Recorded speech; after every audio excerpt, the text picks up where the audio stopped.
ikut hamba.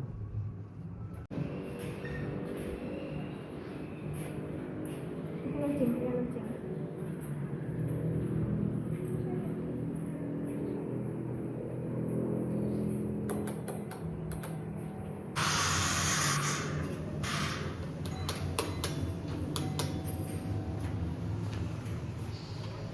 Assalamualaikum.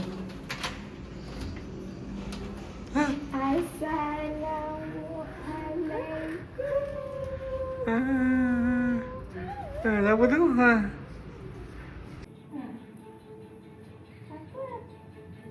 ni? Siapa ni? Sekejap Mami duduk.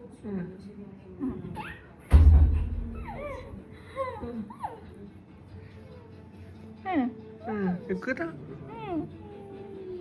Siapa ni? Siapa ni?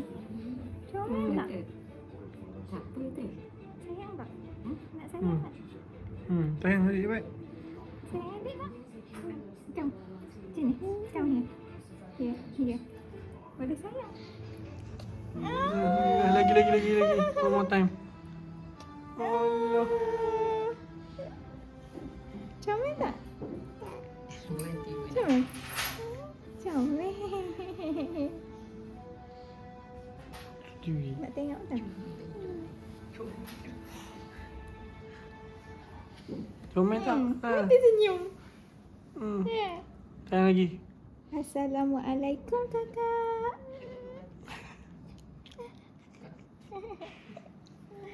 Comel. Ke nak ambil gambar tak satu dengan adik? Ke? Betul ke adik Aira ni? Ya. Comel tak?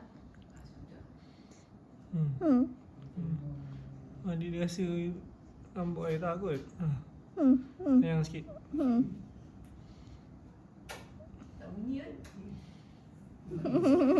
Ni pun.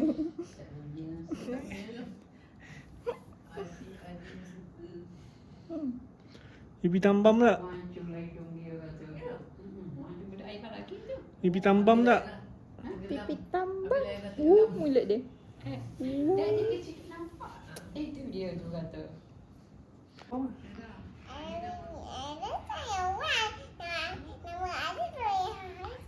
Soleha.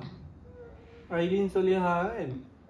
Kau tahu ada A nampak? Ada A nampak ah. A. Oh betul sama macam Aira. Ada A.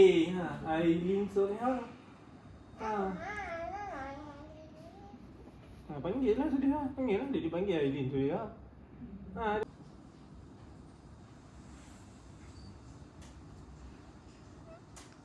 Dia pakai bear ke? Itu bear kan? Adik buat apa? Dia apa jadi?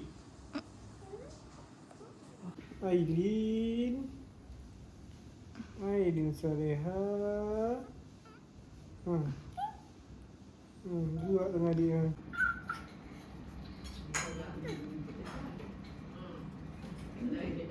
Ambil lah gambar muka adik. Rapat sikit. Kaki adik, ambil gambar kaki adik. Rapat sikit. Pergi depan sikit.